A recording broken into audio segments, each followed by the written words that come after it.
ছেলেরা তো শারীরিক চাহিদা মেটানোর জন্যই বিয়ে করে কি? আয়ুষীর কথা শুনে তন্ময়ের কপালে ভাঁজ চলে এলো। যেন সে এমন কথা জীবনেও শোনেনি। আজ আয়ুষীকে দেখতে এসেছে ছেলেপক্ষ, তাই ওদের একটু আলাদা কথা বলতে দেওয়া হয়েছে। কিন্তু আলাদ কথা বলতে এসে আয়ুষীর মুখে এমন কথা যেন তন্ময়ের কোনোভাবেই কাম্য ছিল না। তন্ময় গলায় কৌতূহল ভাবটা ঢেলে দিয়ে বলল, এমন কেন মনে হলো আপনার?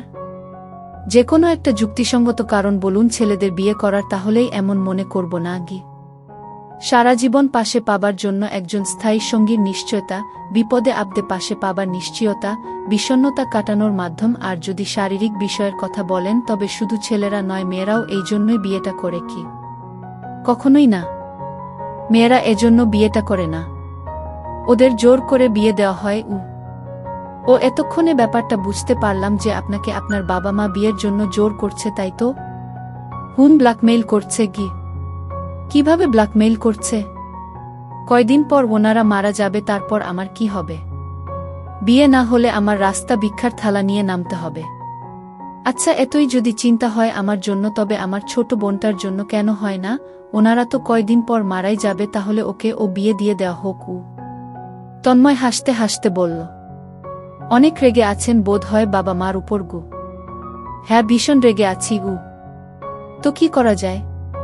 কি আর করবেন, খুব সিম্পল। গিয়ে বলবেন আপনি বিয়েটা করবেন না। এটা বললে কি হবে? কি হবে মানে? আমাকে আর বিয়েটা করতে হবে না। আচ্ছা বেশ, বুঝলাম, কিন্তু আমি না হয় না করে দিলাম, কিন্তু এরপর যে আসবে সে তো মানা না ও করতে পারে। তাহলে আমি কেন মানা করব? এরপর যে আসবে তাকে তখন দেখে নেবে, কিন্তু আপনি এখন না বলবেন। আচ্ছা চলো ভেতরে। আয়ুষী আর তন্ময় ভেতরে চলে গেল। ভেতরে গিয়ে তন্ময় না করল না, বরং বলল সে এই বিয়েটা করতে চায়। আয়ুষী পারছে না তন্ময়ের চুল ছিঁড়ে ফেলতে। এত ফাজিল কেন লোকটা? না না, এর হাতে কিছুতেই পড়া যাবে না, কিছু একটা করতেই হবে। বিয়ের কথা পাকাপাকি হয়ে গেল।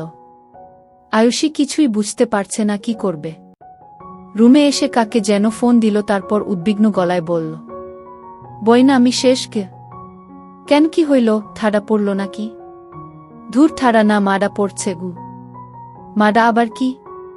ঠাডার বড় ভাই। হায় হায়, কস কি? খুইল্লা, কি হয়েছে? কি খুলমু? আরে কাহিনী। আয়ুষী সব গড়গড় করে ফোনের ওপাশে থাকা মেয়েটাকে বলল।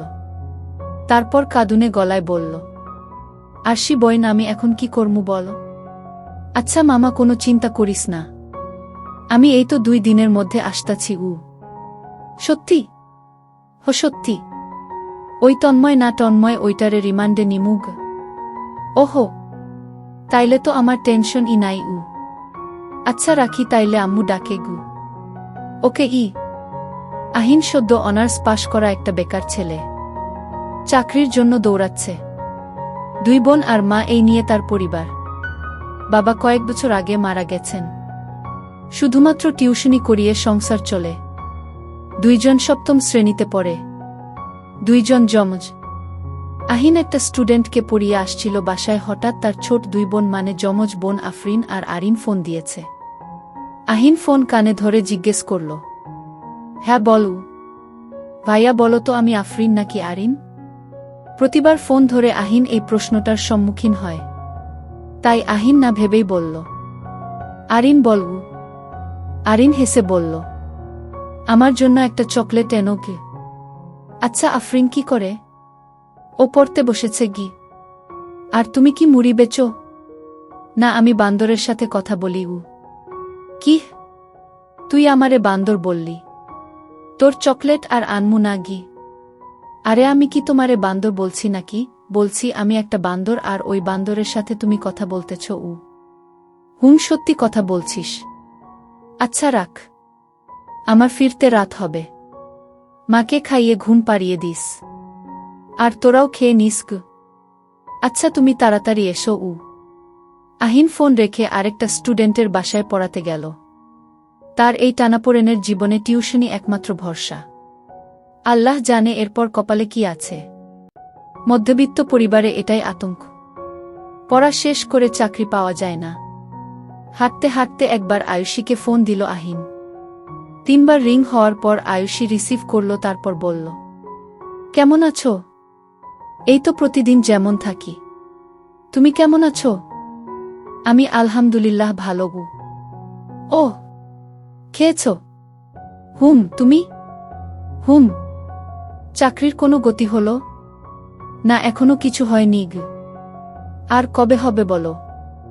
বাবা মা বিয়ের জন্য চাপাচাপি করছে। তুমি প্লিজ কিছু একটা করো। হ্যাঁ দেখতেছি। আচ্ছা, ভালো থেকো, আল্লাহ হাফেজ। আয়ুষী আজকের ঘটনাটা আহিনকে বলল না। থাক না, কি দরকার মানুষটাকে চিন্তায় ফেলার। আসি তো আসছেই। মানুষটা সারাদিন খুব পরিশ্রম করে।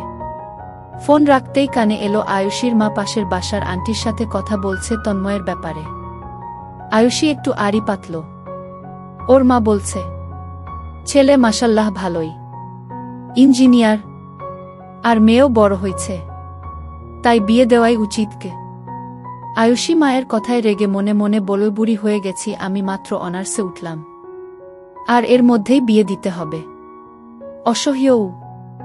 আয়ুষী ওর ছোট বোন আরিশার রুমে এসে দেখে ও গেমস খেলছে। মায়ের রাগ আরিশার উপর দিয়ে তুলল সে। কড়া গলায় বলল, পড়া বাদ দিয়ে তুমি গেমস খেলো? এক্ষুনি মাকে বলতেছি, দাঁড়া। না আপু প্লিজ বইল না, আমি ফোন রেখে দিচ্ছি গু।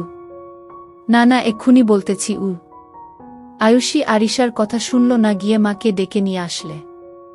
ওদের মা এসেই বকা শুরু করে দিল। সব মায়েরই একটা সমস্যা আছে, একজনকে নিয়ে বলা শুরু করলে সবার নামে বলা শুরু করে। ওদের মা ও ব্যতিক্রম নয়, সেও আরিশাকে বকার সাথে সাথে আয়ুষীকেও বকছে। মায়ের বকা শুনে আয়ুষী বুঝতে পারল সে একটা গাধার মতো কাজ করেছে। শুধুই মাকে বলল, ধুর ভাল্লাগে নু। ঘরে গিয়ে আবার আহিনকে ফোন দিল, রিসিভ করতেই বলল, কালকে একটু দেখা করবে? কেন? প্রয়োজন আছে তাই। ও আচ্ছা, আসবো। আরও কিছুক্ষণ কথা বলে ফোনটা রেখে দিল ওরা। এমনিতে সপ্তাহে একদিন মানে শুক্রবারে ওদের দেখা হয়, আর কালকে তো রবিবার। কাল কি এমন জরুরি কথা বলার জন্য ডাকতে পারে, ব্যাপারটা আহিনের মাথায় ঢুকছে না। আচ্ছা যাই হোক, ডেকেছে যখন যেতেই হবে গু। পরের দিন আয়ুষী ভার্সিটি শেষ করে আহিনের জন্য অপেক্ষা করতে লাগল। আহিন প্রায় 15 মিনিট পরে এলো। আহিন আসতেই আয়ুষী রুমাল দিয়ে মুখ মুছিয়ে পানি এগিয়ে দিল, তারপর বলল, এত ঘেমেছ যে, জগিং করতে করতে এসেছ নাকি? দৌড়ে এসেছি। স্টুডেন্ট পড়িয়ে তারপর গু। ওরা একটু একটু করে হাঁটছে আর কথা বলছে। তন্ময় গাড়ি দিয়ে বাসায় ফিরছিল। হঠাৎ একজোড়া যুবক যুবতী দেখে রাস্তার পাশে গাড়ি থামালো। রাস্তার এই পাশ থেকে স্পষ্ট দেখতে পেল আয়ুষী একটা ছেলের হাত ধরে হাঁটছে।